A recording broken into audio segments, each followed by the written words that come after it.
Hello everyone, welcome to FS YouTube channel. This is Nisha Khatri. ISC Bangalore का recruitment का notification आ चुका है। 29 मई को ये नोटिफिकेशन आ गया है। एंड यहाँ पे एडमिनिस्ट्रेटिव असिस्टेंट पोजीशन के लिए क्या कहते हैं इसको, 34 वैकेंसीज यहाँ पे अवेलेबल है। गवर्नमेंट जॉब है। लेवल 5 का पे यहाँ पे रहने वाला है। जनरल कैटेगरी के लिए यहाँ पे आपको दिख रहा है 13 वैकेंसीज है। एससी के लिए 5, एसटी के लिए 2, ओबीसी के लिए 9 है एंड ईडब्ल्यूएस के लिए 5 है।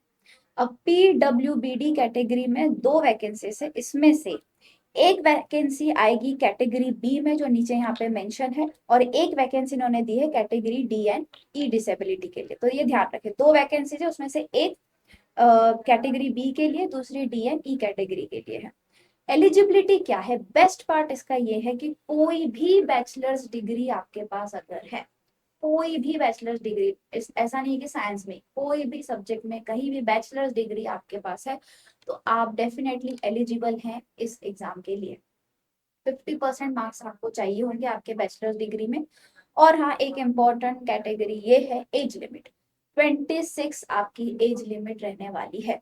एंड ये डेट जो आपकी एज है वो किस तरीके से कैलकुलेट कर रहे हैं, 18 जून को लास्ट डेट है ये एप्लीकेशन फॉर्म भरने की। एप्लीकेशन प्रोसेस स्टार्ट हो गई है, तो 18 जून लास्ट डेट है एप्लीकेशन फॉर्म भरने की।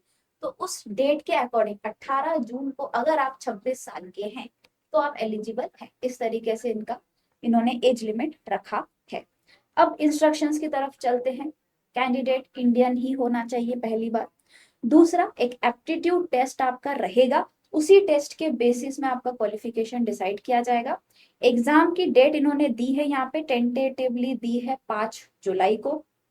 एंड अगर एप्लीकेशन फॉर्म बहुत ज्यादा आ रहे हैं तो अलग अलग सेशंस में एग्जाम रहेगा। अब हाँ, एक ये सवाल कि मैम इसके सेंटर्स कहाँ रहेंगे। आईआईएससी बैंगलोर कंडक्ट कर रहा है।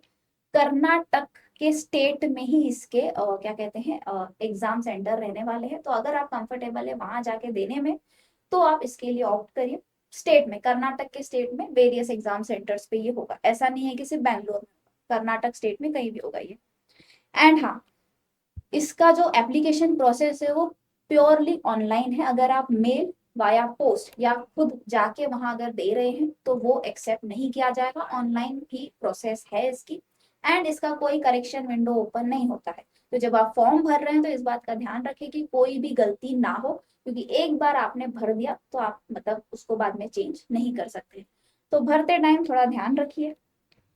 एंड जो पीडब्ल्यूबीडी कैटेगरी में हमारे स्टूडेंट्स है, देखिए तो ये जो उन्होंने पोजीशन यहाँ पे वैकेंसी निकली है उसमें क्या क्या फंक्शनल रिक्वायरमेंट्स है वो उन्होंने मेंशन किया, जैसे sitting, standing, bending, manipulation with fingers, reading, writing and सी। तो फिर आपको पीडब्ल्यूडी कैटेगरी वालों को ध्यान रखना है, यहाँ पे इन्होंने कैटेगरीज आइडेंटिफाई की है जो सुटेबल है इस पोजीशन के लिए। तो आप इसे डेफिनेटली पढ़िएगा। आप इस कैटेगरी में अगर आ रहे हैं देन इट इज हेल्पफुल, क्योंकि ये सारे रिक्वायरमेंट्स रहेंगे उस वैकेंसी के लिए। तो अगर आप ये कर सकते हैं तो आप पहले इन्हें पढ़िए, क्या सुटेबल है आपके लिए, कौन सी कैटेगरी आपके लिए सुटेबल है, तो आप एलिजिबल यहाँ पे रहेंगे, क्योंकि फंक्शनल रिक्वायरमेंट ही वैसी है उसकी। एंड आपको एक मेडिकल सर्टिफिकेट या डिसेबिलिटी सर्टिफिकेट सबमिट करना पड़ेगा। तो उसका जो फॉर्मेट है सर्टिफिकेट का वो इसी पीडीएफ में नीचे इन्होंने प्रोवाइड किया है, जो मैं आपको लास्ट में दिखा दूंगी। तो उसी के हिसाब से आपको यहाँ पे देना है। And only persons who suffer from not less than 40% of the disability वही एलिजिबल रहेंगे। ध्यान रखिएगा इस बात का।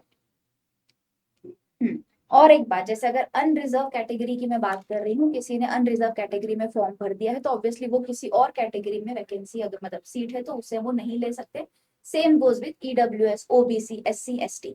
अगर आपने अपनी कैटेगरी इनमें से भर दी है तो आप अनरिजर्व की जो सीट है उसे आप क्लेम नहीं कर सकते। इस बात का ध्यान रखें।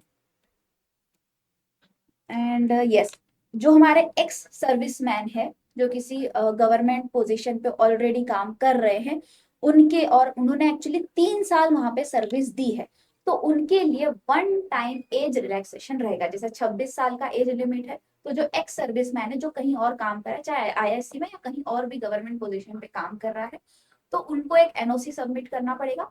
एंड उनके लिए वन टाइम एज रिलैक्सेशन है। इस बात का ध्यान रखें। मतलब उनकी एज अगर ज्यादा रहेगी तो भी चलेगा, लेकिन वो एक ही बार एप्लीकेबल है। उसके बाद क्या दिया है, candidates who wish to be considered against reserve vacancies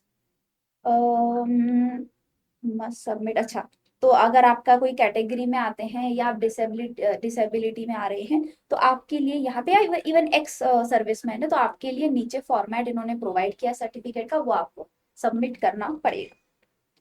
उसके बाद प्रोसेस इन्होंने बताई है, ऑनलाइन प्रोसेस रहने वाली है। 29 तारीख को ये स्टार्ट हो गई है मई में, एंड 18 जून तक ये रहने वाली है, इस बात का ध्यान रखें। कोई भी हार्ड कॉपी आपको नहीं देनी पड़ेगी, लेकिन आप अपने फ्यूचर रेफरेंस के लिए उस ऑनलाइन फॉर्म का एक मतलब प्रिंट आउट खुद के लिए निकाल के रखिएगा। एंड यहाँ पे मैंने हाईलाइट किया है आपके लिए वो सारे सर्टिफिकेट्स जो आपको सबमिट करने पड़ेंगे, फॉर्म भरते टाइम आपको अपलोड करने पड़ेंगे। आप वीडियो को पॉज करके इसे पढ़ लीजिए, मैंने हाईलाइट किया तो आपको ज्यादा ढूंढना नहीं पड़ेगा। नेक्स्ट है फी जो आपको भरनी है। तो SC ST PWD ex serviceman transgender and women candidates को 50 रुपीज ही भरना है। एंड उसके अलावा जो हमारे मेल कैंडिडेट्स हैं उनको 450 rupees application fee and processing fee आपको 50 है। मतलब प्रोसेसिंग फी तो सबको 50 रुपए भरना है, मेल कैंडिडेट्स को एप्लीकेशन फी अलग से 450 भरना पड़ेगा। उसके अलावा women ST SC PWD and ex serviceman transgender इनको कोई भी एप्लीकेशन फी नहीं है। और एक बार आप फी भर दीजिए, उसके बाद किसी भी सर्कमस्टेंसेस में ये रिफंड नहीं होगा, रीएडजस्ट नहीं होगा। ध्यान रखिएगा, एक बार पैसे गए तो आप वापस रिफंड नहीं हो पाएगा। एंड एक बार जब आप फॉर्म भर रहे हैं तो आपको रेगुलरली वेबसाइट को विजिट करना है। कुछ अलग अपडेट आ रहे हैं तो मतलब आपको मेल पे कुछ अपडेट नहीं प्रोवाइड किया जाएगा, आपको बार बार वेबसाइट विजिट करना ही पड़ेगा। सो आई गेस यस, ये थी सारी आपकी पूरी इंफॉर्मेशन इस एग्जाम से रिलेटेड। बाकी इन्होंने यहाँ पे सर्टिफिकेट्स प्रोवाइड किए हैं, इसी फॉर्मेट में आपको देने हैं। ये डिसेबिलिटी का है, जैसे जैसे आप नीचे जाएंगे आपको सारे सर्टिफिकेट्स यहाँ मिलेंगे।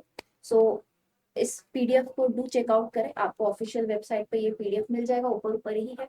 सारी इन्फॉर्मेशन जो काम की है वो मैं आपको बता चुकी हूँ। अब ये सर्टिफिकेट आपको डाउनलोड करने को आप ऑफिशियल वेबसाइट से कर सकते हैं। इसी के साथ मैं आज की वीडियो को यहीं खत्म करती हूँ। Thank you so much, happy learning, bye bye.